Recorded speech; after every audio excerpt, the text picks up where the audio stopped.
Subscribe to Himanshu Arya tutorial and click on the bell icon to never miss an update. Hello students, तो आज के इस chapter में हम लोग शुरू करने जा रहे हैं आवर इन्वायरमेंट। क्लियर है? ये प्रोबेबली हमारा बोर्ड बेस्ड जो एग्जामिनेशंस होने वाले हैं उसके लिए लास्ट चैप्टर है। इसके बाद एक management of natural resources chapter हमें पढ़ना है, तो वो इस साल ऑलरेडी तुम्हें पता होगा हमारे सिलेबस से हटा दिया गया है। क्लियर है ना? बट कोई नहीं, उसे भी हम लोग देख लेंगे। बट वो जो चैप्टर है वो उतना ज़्यादा इंपॉर्टेंट नहीं है, उसमें सिंपली तुम्हें एक बार बस रीडिंग डालना है। क्लियर है ना? तो वो मैं कोशिश करूँगा कि एनसीईआरटी सीरीज़ में करवा दूँ। क्लियर है? तो यहाँ पे ये जो चैप्टर है थोड़ा सा इंपॉर्टेंट है, थोड़ा सा क्या इनफैक्ट इंपॉर्टेंट ही है, क्योंकि इससे बहुत सारे क्वेश्चंस आ जाते हैं और ज़्यादा कुछ है नहीं इस चैप्टर में। बेसिकली 4-5 दिनों में मैं कोशिश करूँगा ये चैप्टर ख़त्म कर दूँ या उससे भी कम बेसिकली। ओके, तो इस चैप्टर में कुछ कुछ पॉइंट्स जो पढ़ने हैं हमें, मैं यहाँ पे मैंने लिख दिया है, तो इन्हीं सब चीज़ों को देखेंगे। जैसे देखो, सबसे पहले तो हम देखेंगे कि हमारा इकोसिस्टम क्या होता है। क्लियर है? और साथ साथ उसके कंपोनेंट्स देखेंगे। जैसे कंपोनेंट्स में तुम लोगों ने सुना होगा कि बायोटिक कंपोनेंट होते हैं, एबायोटिक कंपोनेंट होते हैं। अब इस बायोटिक कंपोनेंट में कौन कौन से आते हैं, एबायोटिक कंपोनेंट्स में क्या क्या आते हैं, इन सब चीज़ों को देखेंगे यहाँ पे डिटेल में। क्लियर है ना? अभी बस इंट्रोडक्शन देख लो। इसके बाद फिर हम देखेंगे फूड चेन और साथ साथ फूड वेब, जो कि एक इम्पॉर्टेंट यहाँ पे मतलब एक टॉपिक है, जैसे कि क्वेश्चंस आते ही हैं अक्सर। ओके, फिर उसके बाद हम फूड चेन और फूड वेब में ही देखेंगे। बेसिकली फूड चेन में देखेंगे कि कितने ट्रॉफिक लेवल तक फूड चेन जा सकता है और उसके रीजन को समझने की कोशिश करेंगे। क्लियर है ना? कि अगर 3 ट्रॉफिक लेवल तक जा रहा है या 4 ट्रॉफिक लेवल या 5 तक जा रहा है तो क्यों जा रहा है, उससे आगे क्यों नहीं जा रहा है, इन सभी चीज़ों को देखेंगे। यहाँ पे कुछ कंसेप्चुअल क्वेश्चंस आएंगे। इसके बाद फिर हम देखेंगे इसी फूड चेन को बेसिकली हम पिरामिड में रिप्रेजेंट करना सीखेंगे, दैट इज इकोलॉजिकल पिरामिड, और साथ साथ उसके टाइप्स को देखेंगे। क्लियर है ना? कि कितने टाइप्स के इकोलॉजिकल पिरामिड्स होते हैं। इसके बाद कुछ हम रूल पढ़ेंगे, जैसे कि 10% लॉ है, 10% law of energy flow. Okay, तो इसे जब मैं पढ़ाऊंगा वहां पे डिटेलिंग करूंगा, अभी तो बस टॉपिक बतला रहा हूँ। इसके बाद एक और टॉपिक है बायोलॉजिकल मैग्निफिकेशन, काफी ज्यादा इंपॉर्टेंट है, और बायोलॉजिकल मैग्निफिकेशन को हम फूड चेन के थ्रू देख समझने की कोशिश करेंगे कि क्या होता है।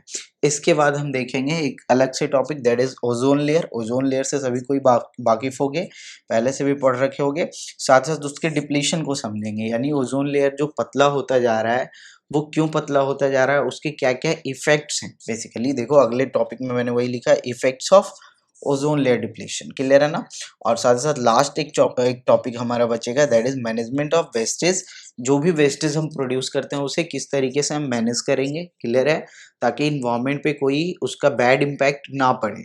और साथ ही साथ हम टाइप ऑफ वेस्टेज को भी समझेंगे। क्लियर है? जैसे biodegradable waste, non biodegradable waste, agricultural waste, industrial waste, तो इन सब चीज़ों को एक एक करके देखेंगे। तो इस चैप्टर में मिला जुला के हमें बस यही सारे टॉपिक्स पढ़ने हैं। क्लियर है ना? इन्हीं सभी टॉपिक को एक एक करके डिटेलिंग करेंगे। तो यहाँ पे आप टाइम वेस्ट नहीं करते हैं, चाहो तो इसे लिख सकते हो, वैसे लिखने की कोई ज़रूरत नहीं है। तो यहाँ पे मैं इसे इरेज कर देता हूँ, उसके बाद एक एक करके टॉपिक शुरू करते हैं आज ही। क्लियर है ना? क्योंकि इसमें इस चैप्टर में इंट्रोडक्शन की जरूरत है भी नहीं। ये देखो, जो भी चैप्टर मैं शुरू करता हूँ तो पहले एक हमारा स्पेशल लेक्चर होता है, दैट इज इंट्रोडक्शन का। तो इसमें इंट्रोडक्शन का वैसा कोई ज़रूरत है नहीं, तो यहाँ पे डायरेक्टली मैं शुरू कर रहा हूँ। क्लियर है? तो इसे इरेज करके फिर जल्दी से यहाँ पे मिलते हैं हम इकोसिस्टम और उसके कंपोनेंट के साथ। क्लियर है? तो देखना, यहाँ पे सबसे पहला टॉपिक हम लोग लिखने जा रहे हैं, दैट इज इकोसिस्टम ना। तो देखेंगे ये इकोसिस्टम होता क्या है। ओके, तो इकोसिस्टम का मतलब समझोगे कि जो भी बेसिकली लिविंग ऑर्गेनिजम्स, क्लियर है ना, इवन नॉन लिविंग थिंग्स भी जो एक पर्टिकुलर इन्वायरमेंट में प्रेजेंट होते हैं उन्हीं को हम एक साथ इकोसिस्टम बोलते हैं। क्लियर है? तो यहाँ पे लिख लोगे डिफिनेशन। तो यहाँ पे देखना, सबसे पहला हेडिंग डालते हैं हम लोग इकोसिस्टम। इकोसिस्टम से ही इस चैप्टर को शुरू करते हैं। तो इकोसिस्टम का डिफिनेशन क्या हो जाएगा कि जितने भी लिविंग ऑर्गेनिज्म है और साथ साथ इन्वायरमेंटल फैक्टर्स जो वहाँ पे प्रेजेंट है किसी भी इन्वायरमेंट में, वही क्या कहलाएंगे, वही कंप्राइज करते हैं बेसिकली इकोसिस्टम। क्लियर है ना? तो यहाँ पे लिख लेना, the total group of living organisms and environmental factors.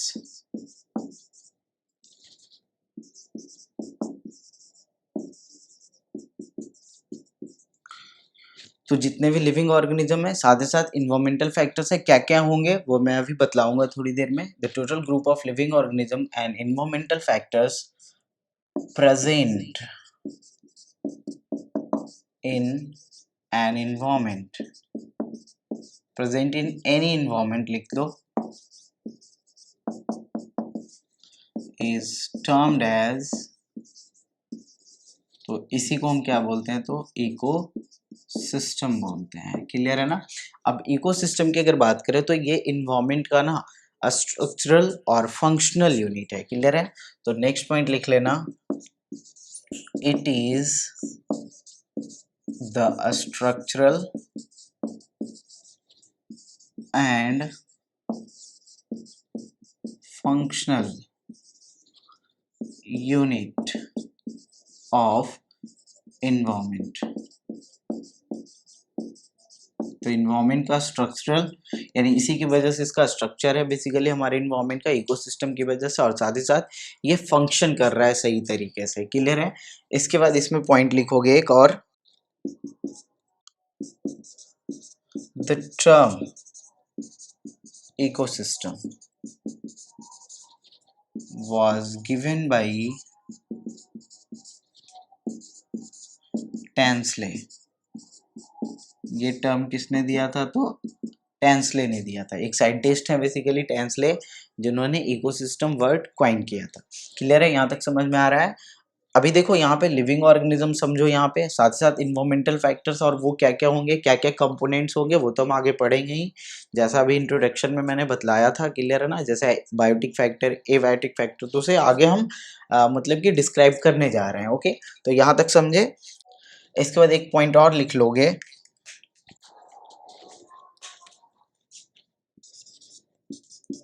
The ecosystem may be natural. Natural ecosystem हो सकता है, आर्टिफिशियल हो सकता है, साथ ही साथ तुम्हारा नेचुरल हो गया, आर्टिफिशियल हो गया, टेम्परेरी हो सकता है और परमानेंट भी हो सकता है. तो इतने टाइप के बेसिकली तुम्हें इकोसिस्टम देखने को मिल सकता है. जैसे अगर एग्जांपल की बात करो तो एक अगर नेचुरल इकोसिस्टम की बात करो तो एक पॉन्ड है, अगर क्लियर है ना, एक पॉन्ड नहीं, रिवर मान के चलो, एक रिवर है, एक फॉरेस्ट है, क्लियर है ना, या एक ग्रासलैंड है. क्लियर है. तो ये सभी क्या है, एक नेचुरल इकोसिस्टम है. वही अगर आर्टिफिशियल इकोसिस्टम की बात करें हम, तो आर्टिफिशियल इकोसिस्टम में जैसे एक्वेरियम है तुम्हारा, एक्वेरियम. एक्वेरियम समझते होगे, जहाँ पे फिशेस को रखते हो ना घरों में, बड़े से एक ग्लास के बेसिकली स्ट्रक्चर में. क्लियर है. So that is aquarium. जैसे एक पैडी फील्ड है, तो ये भी एक इकोसिस्टम का ही काम कर रहा है, छोटा मोटा इकोसिस्टम. टेम्परेरी में भी देखो पैडी फील्ड आ सकता है. परमानेंट में तुम्हारा नेचुरल वाले मोस्टली परमानेंट ही होते हैं. क्लियर है ना. तो इस तरह से टेम्परेरी में मतलब जो कम समय के लिए हो, जो कि खत्म भी हो सकता है, और परमानेंट समझ रहे हो जहाँ पे कि लंबे समय तक वो चलता रहे. और परमानेंट और बेसिकली जो टेम्परेरी होता है उसमें एक डिफरेंस ये भी होता है कि परमानेंट वाले में ना तुम्हें जो फूड चेन मिलेंगे, अभी आगे पढ़ोगे तो समझ में आएगा, जो फूड चेन मिलेंगे वो मतलब काफ़ी ज़्यादा वेरिड फॉर्म में मिलेंगे वहाँ पे, यानी कि फूड वेब के फॉर्म में मिलेंगे. लेकिन टेम्परेरी वाले में नॉर्मल फूड चेन मिलने वाले हैं तुम्हें, और वो आगे जाकर मतलब स्टॉप भी हो सकता है किसी वजह से. मान लो सर्टेन टाइप ऑफ जो ट्रॉफिक लेवल में ऑर्गेनिज्म प्रेजेंट है वो किसी तरह से हार्म हो गए, तो वहाँ पे वो इकोसिस्टम डिस्ट्रॉय हो सकता है, डिस्टर्ब हो सकता है. इतना समझ में आया. इसके ये टाइप्स हो गए हैं थोड़े से. इसके बाद हेडिंग डालोगे कंपोनेंट्स ऑफ इकोसिस्टम. क्लियर है ना. तो यहाँ पे लिखना नेक्स्ट हेडिंग,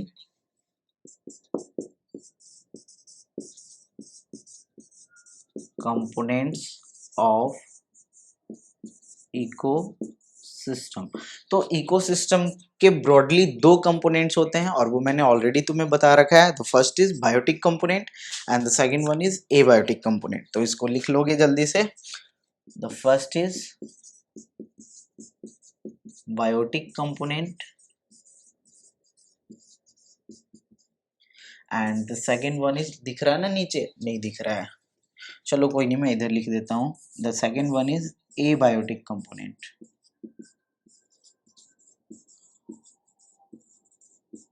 देखो कंफ्यूज बिल्कुल नहीं होना है, बायोटिक और एबायोटिक, ऊपर कर दूं थोड़ा सा,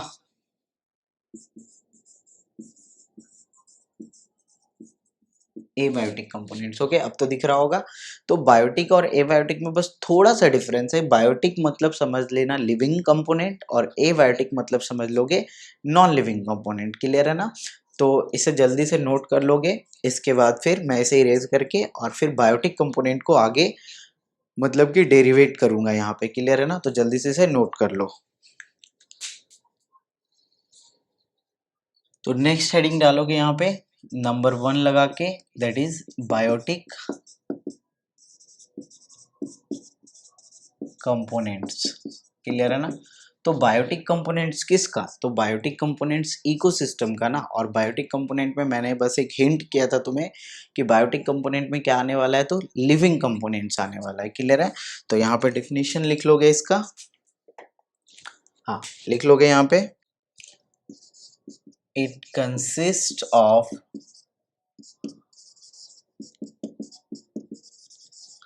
लिविंग थिंग्स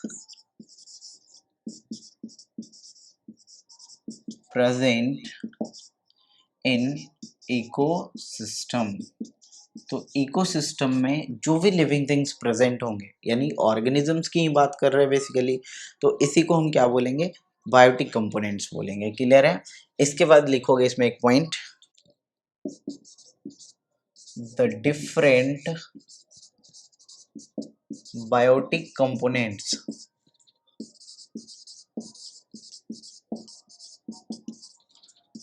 आर इंटरकनेक्टेड,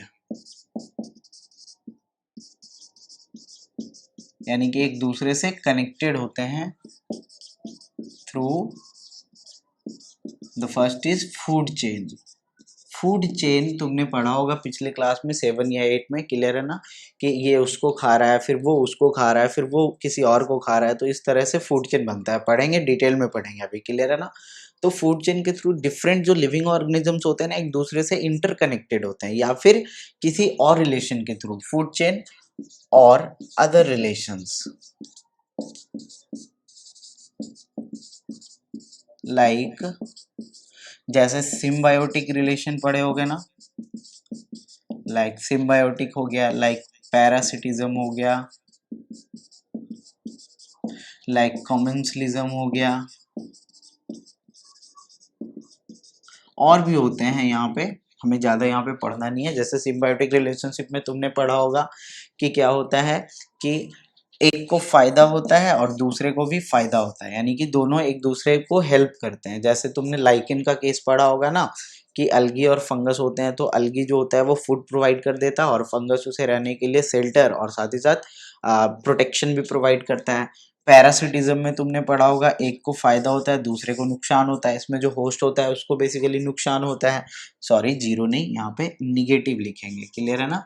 एक को फायदा दूसरे को नुकसान, पॉजिटिव मीन्स यहाँ फायदा हो रहा है, निगेटिव मीन्स नुकसान हो रहा है। कमेंसलिज्म एक स्पेशल टाइप होता है जिसमें एक को तो फायदा होता है लेकिन दूसरे को नुकसान नहीं होता है, यानी positive zero type of interaction होता है। वैसे ही और भी डिफरेंट टाइप के इंटरेक्शंस तुम्हें इकोसिस्टम में डिफरेंट ऑर्गेनिजम्स के बीच तुम्हें देखने को मिल जाता है, क्लियर है ना। तो ये इंटरेक्शंस हमें यहाँ पे फिलहाल ज़्यादा पढ़ना नहीं है, वो तुम्हें नेक्स्ट क्लास यानी 12th में जब इकोसिस्टम पढ़ोगे ना, तो वहाँ पे पढ़ने को मिलेगा, क्लियर है। तो यहाँ पे हम बेसिक बस देख रहे हैं कि अलग अलग टाइप के इंटरेक्शंस के थ्रू या फिर फूड चेन के थ्रू, मेनली हमें यहाँ पे इस क्लास में हमें फूड चेन पे फोकस करना है कि फूड चेन के थ्रू डिफरेंट ऑर्गेनिजम्स जो होंगे, जो बायोटिक कंपोनेंट्स होंगे स्पेशली, वो एक दूसरे से इंटरकनेक्टेड होंगे। आ रहा है इतना समझ में। नेक्स्ट हेडिंग लगाओगे टाइप्स ऑफ बायोटिक कंपोनेंट्स। तो जो भी लिविंग ऑर्गेनिजम्स है ना हमारे इकोसिस्टम के, उसको अलग अलग कैटेगरीज में बांटा गया है। कौन कौन से कैटेगरीज हैं, तो यहाँ पे लिख लोगे, the first is called producers, the second is called consumers and the third one is called decomposers. तो ये तीन बेसिकली तुम्हारे टाइप हो जाएंगे किसके, तो बायोटिक कंपोनेंट, यानी जो भी लिविंग ऑर्गेनिज्म प्रेजेंट होंगे ना तुम्हारे इकोसिस्टम में, उसको ब्रॉडली तुम तीन कैटेगरीज में बांट सकते हो, and these are producer, consumer and decomposer. Clear है? प्रोड्यूसर वो होते हैं जो तुम्हें पता है फूड को प्रोड्यूस करते हैं, दैट इज प्लांट्स की बात कर रहे हैं बेसिकली। कंज्यूमर्स वो सारे होते हैं जो प्रोड्यूसर पे डिपेंड करते हैं फूड के लिए, और डीकम्पोजर्स वो होते हैं ना जो कि न्यूट्रिएंट को मतलब रिसाइकल करके वापस इन्वायरमेंट में लाता है, यानी जो मिनरल साइकिल वगैरह में हेल्प करता है, जिसमें कि तुम्हारे फंगस, बैक्टीरिया ये सब आ जाते हैं, यानी माइक्रो ऑर्गेनिजम्स मेनली आते हैं तुम्हारे डीकम्पोजर्स में। तो ये तीन कंपोनेंट्स हो गए हैं किसके, तुम्हारे तो बायोटिक कंपोनेंट्स के। ओके, तो यहाँ पे देखो अब एक एक करके इन सभी चीजों को देखने जा रहे हैं हम लोग। तो सबसे पहला हेडिंग यहाँ पे लगाते हैं, दैट इज प्रोड्यूसर्स। क्लियर है ना? तो जो भी ऑटोट्रॉप्स होते हैं ना, जो भी ऑटोट्रॉप्स होते हैं जो अपना फूड खुद सिंथेसाइज कर सकते हैं, उन्हीं को हम प्रोड्यूसर्स बोलते हैं। ये कोई नया चीज नहीं तुम पढ़ रहे हो, ऑलरेडी पहले पढ़ा हुआ होगा। क्लियर है ना? तो इसे जल्दी से यहाँ पे लिखता हूं मैं। तो यहाँ पे लिख लोगे all the autotrophs of ecosystem are called producers। तो जितने भी ऑटोट्रॉप्स होते हैं उन्हें हम क्या बोलते हैं, तो प्रोड्यूसर्स बोलते हैं। ओके, नेक्स्ट पॉइंट लिखोगे इसी में, it helps in entry of energy into any ecosystem. तो किसी भी इकोसिस्टम में एनर्जी को इंटर करवाएगा। कैसे करवाएगा, तो समझने की कोशिश करना। यहीं पे लिख लोगे, that is they can convert the solar energy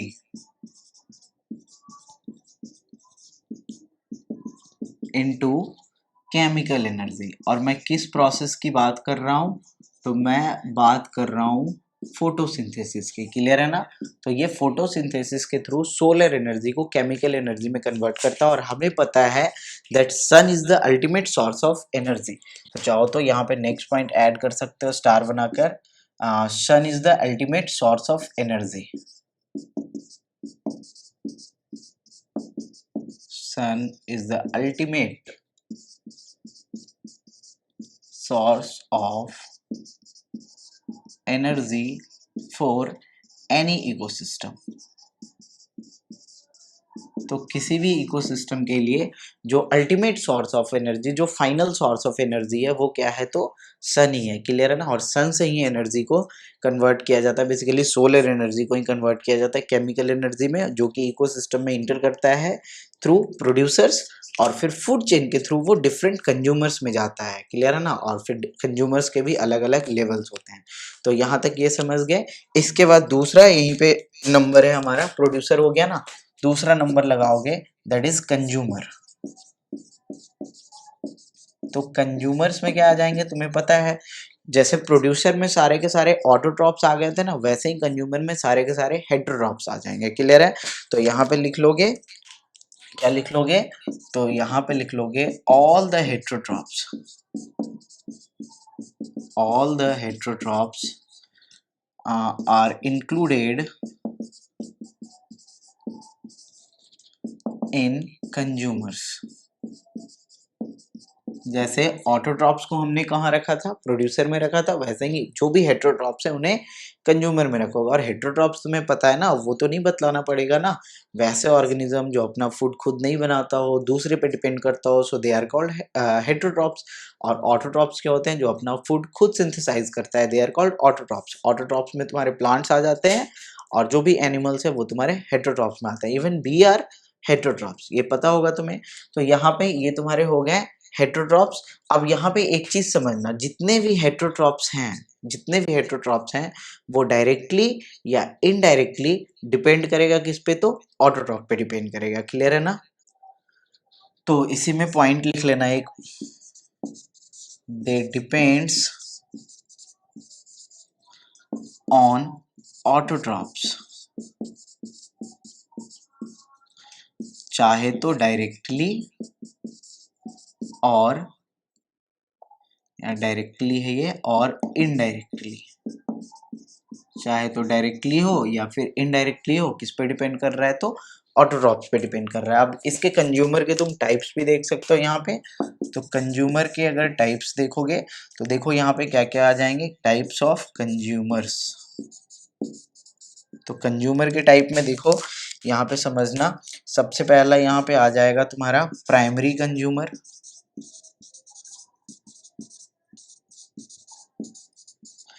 इसके बाद तुम्हारा आ जाएगा सेकेंडरी कंज्यूमर, इसके बाद तुम्हारा आ जाएगा टर्सरी कंज्यूमर, और अगर इसके बाद भी कोई कंज्यूमर आ रहा है so that will be termed as top consumer. देखो अगर तुम यहाँ से फूड चेन बनाने की कोशिश करो ना, तो देखो फूड चेन शुरुआत होगा प्रोड्यूसर से, फिर प्रोड्यूसर के बाद primary consumer, then secondary consumer, then tertiary consumer, then top consumer. तो टोटल ट्रॉफिक लेवल तुम्हें 5 दिखेंगे, क्लियर है ना। लेकिन नॉर्मली 5 होते नहीं है, 4 तक जाते जाते एनर्जी इतनी कम हो जाती है, जब तुम 10% लॉ पढ़ोगे तो समझ में आएगा। तो इतनी कम हो जाती है ना कि जो लास्ट ट्रॉफिक लेवल यानी 5वें की जो बात कर रहे हैं उसके लिए एनर्जी बचता ही नहीं है, तो उसका एग्जिस्टेंस ही नहीं देखने को मिलता है हमें इकोसिस्टम में, या यूं कहो कि फूड चेन में, क्लियर है। तो यहाँ पे बेसिकली 4 ही होते हैं, तो जब चौथा आएगा ना तो चौथे वाले को ही हम टॉप कंज्यूमर बोल देंगे, क्लियर है। यहाँ पे टर्सरी वाला नहीं आएगा, ओके। तो वो तो जब फूड चेन पढ़ाएंगे वहां पे पढ़ाएंगे। यहाँ पे फिलहाल क्या है कि जो बिल्कुल हर्बीवोर्स है, समझ रहे हो ना, हर्बीवोर्स समझते हो, वो प्राइमरी कंज्यूमर में आते हैं, क्लियर है। यानी ये जो प्राइमरी कंज्यूमर्स है ना, तो प्राइमरी कंज्यूमर में तुम्हारे बेसिकली कौन आ जाते हैं, तो हर्बीवोर्स आते हैं।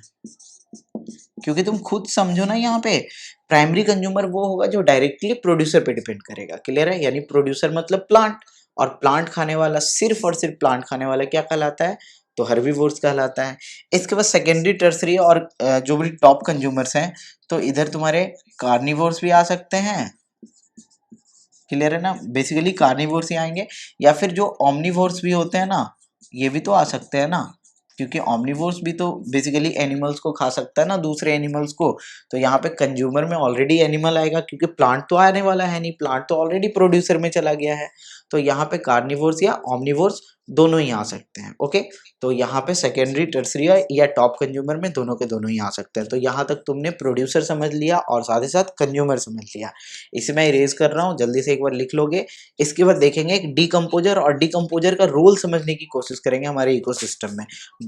ऑल दो डीकम्पोजर को ना हम फूड चेन में रखते ही नहीं है, लेकिन फिर भी उसका एक इंपॉर्टेंट रोल होता है हमारे इकोसिस्टम में।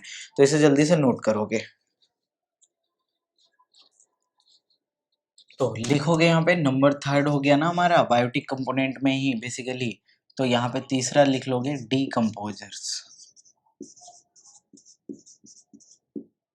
Decomposers, okay. तो डीकम्पोजर्स वैसे ऑर्गेनिज्म होंगे जो कि डिकम्पोज करेंगे dead bodies of producers as well as consumers, clear है। तो यहाँ पे लिख लेना दीज ऑर्गेनिजम्स। ऑर्गेनिजम्स क्यों, क्योंकि हम बायोटिक कंपोनेंट्स पढ़ रहे हैं, तो अभी तक तो लिविंग ऑर्गेनिज्म ही पढ़ेंगे यहाँ पे। So these organism decomposes, these organism decomposes the dead bodies, the dead bodies of producers as well as consumers, clear है। तो ये प्रोड्यूसर और साथ ही साथ कंज्यूमर के डेड बॉडीज को डिकम्पोज करता है। So these organism decomposes the dead bodies of producers as well as consumers। और ये करके करेगा क्या, तो जो भी मिनरल्स वगैरह उनके बॉडी में प्रेजेंट होगा ना, they bring them back to the soil. तो यहाँ पे लिख लोगे, यहीं पे लिख लोगे एंड रिलीजेस, रिलीजेस न्यूट्रिएंट्स लिख सकते हो या फिर मिनरल्स भी लिख सकते हो, एंड रिलीजेस डिफरेंट मिनरल्स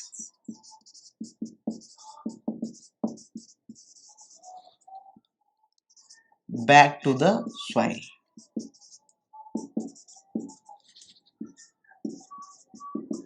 इसका मतलब क्या हुआ? इसका मतलब हुआ that is they help in mineral cycle. ये मिनरल साइकिल में हेल्प करता है। क्लियर है ना? जैसे तुमने नाइट्रोजन साइकिल पढ़ा होगा ना पिछले क्लास में, 9th क्लास में, तो वहां पे भी तुम्हें ऐसे डिकम्पोजर्स मिले होंगे, बैक्टीरिया मिले होंगे, खास करके याद करो तुम्हारे, जैसे इजोबियम, नाइट्रोसोमनास, है ना, एजिटोबैक्टर। तो ये सारे बैक्टीरियाज कर क्या रहे थे? कहीं ना कहीं मिनरल्स को वापस ला रहे थे सॉइल में। क्लियर है ना? नाइट्रेट नाइट्राइट के फॉर्म में बदल रहे थे। ओके, सो ये हो गया तुम्हारा डिकम्पोजर का रोल। अब यहाँ पे एक चीज समझने की कोशिश करना, अभी समझोगे, फूड चेन में मैं दोबारा से समझाऊंगा। वैसे तो डिकम्पोजर को ना हम फूड चेन में रखते ही नहीं है। फूड चेन जैसा अभी थोड़ा देर पहले मैं समझा रहा था कि टर्सरी कंज्यूमर टॉप कंज्यूमर तक जाते जाते खत्म हो जाता है। इवन टॉप कंज्यूमर तक जाते जाते बेसिकली 4 ही लेवल का बन पाता है, बीच वाला एक गायब भी हो जाता है कहीं कहीं। क्लियर है? तो वो सारे फूड चेन में मैं दोबारा से समझाऊंगा। बेसिकली यहाँ पे क्या समझो कि डिकम्पोजर को हम फूड चेन में नहीं रखते हैं। द क्वेश्चन इज कि क्यों नहीं रखते हैं, है ना? तो इसलिए नहीं रखते हैं क्योंकि अगर तुमने डिकम्पोजर को फूड चेन में रखा, मान के चलो कि अगर तुमने डिकम्पोजर को मान लिया कि फूड चेन में रखना ही है भाई, तो सबसे पहले तो डिसाइड करो कहाँ रखोगे। जैसे एक फूड चेन बनाया था ना हमने, सिंपल सा, producer, then primary consumer, secondary consumer, tertiary consumer, top consumer. अब बताओ इसमें डिकम्पोजर को कहाँ रखोगे? लास्ट में? क्या सिर्फ टॉप कंज्यूमर मरते हैं तो उन्हें डिकम्पोज करता है डिकम्पोजर? नहीं ना, प्लांट भी मरते हैं तो उन्हें भी तो डिकम्पोज करता है। इवन प्राइमरी कंज्यूमर भी मरते हैं, उन्हें भी तो डिकम्पोज करता है डिकम्पोजर। तो बताओ तुम फूड चेन में सारे ही जगह पे रख दोगे क्या डिकम्पोजर को? ये तो गलत बात है ना। तो इसीलिए डिकम्पोजर को हम फूड चेन में कोई प्लेस नहीं देते हैं। आ रहा समझ में इतना? इसके साथ साथ तुम जब हायर क्लासेस में जाओगे तो पढ़ोगे डिकम्पोजर्स का ना एक अलग से ही फूड चेन होता है, and that is called detritus food chain, जिसमें तुम्हें मिनरलाइजेशन, ह्यूमिफिकेशन, ये सारे प्रोसेस को पढ़ना होगा। क्लियर है? कि मिनरल्स का जो ब्रिंग बैक जो कर रहा है ना, किस तरीके से, यहाँ पे देखो मैंने लिखा है ना कि and releases different minerals back to the soil. Clear है? तो ये कैसे मतलब बैक टू द सॉइल कर रहा है, उस प्रोसेस को समझना है वहां पे। तो वहां पे पढ़ोगे डिट्राइटस फूड चेन, जो शुरू ही होगा डिकम्पोजर से। आ रहा समझ में ना? और फिर वहां पे डिफरेंट टाइप के प्रोसेसेस चलेंगे और फिर सॉइल में बेसिकली डिफरेंट मिनरल्स आएंगे। क्लियर है? उसे ब्रिंग बैक किया जाएगा, यानी वापस लाया जाएगा। So this is decomposer actually. Okay, यहाँ तक समझ गए? यहाँ पे इसके एग्जाम्पल लिख लोगे बस। एग्जाम्पल में दो आते हैं mainly, the first is bacterias and the second one is fungus. और साथ साथ डीसी भी लगा दोगे, है ना? और भी दूसरे माइक्रो ऑर्गेनिजम्स आ सकते हैं, लेकिन बेसिकली यहाँ पे क्या आएगा? तो बैक्टीरिया और फंगस। तो देखो अभी तक हमने क्या देखा? अभी तक हमने देखा कि हमारा जो इकोसिस्टम है वो बायोटिक और एबायोटिक कंपोनेंट से बना होगा, जिसमें हमने अभी तक बायोटिक कंपोनेंट ही सिर्फ देखा। अभी एबायोटिक भी देखेंगे हम। बायोटिक कंपोनेंट में हमने देखा कि यहाँ पे तुम्हारे प्रोड्यूसर हो सकते हैं, कंज्यूमर हो सकते हैं और साथ साथ डिकम्पोजर हो सकते हैं। बायोटिक कंपोनेंट मतलब लिविंग कंपोनेंट की बात कर रहे थे अभी तक हम, जो कि बेसिकली लिविंग थिंग्स तो समझते हो ना, उन्हीं की बात कर रहे थे, ऑर्गेनिजम्स की बात कर रहे थे। ओके, तो उसे अलग अलग लेवल पे हमने बांट दिया, जिसमें डिकम्पोजर को फूड चेन में नहीं रखेंगे। जरूर याद रखना इस पॉइंट को, क्यों नहीं रखेंगे वो मैंने समझा दिया ऑलरेडी। क्लियर है? इसके साथ साथ अब हम देखेंगे यहाँ पे एबायोटिक कंपोनेंट्स को। ओके, तो नेक्स्ट हेडिंग यहाँ पे लगाओगे, नंबर सेकंड था ना, देखो यहाँ पे कंफ्यूज हो जाओगे। ये बेसिकली तुमने नंबर थर्ड किसका लिखा है? बायोटिक कंपोनेंट का। क्लियर है ना? तो मैं हेडिंग बना के लिख देता हूँ, तुम चाहो तो नंबर बना के लिख लेना। That is abiotic component.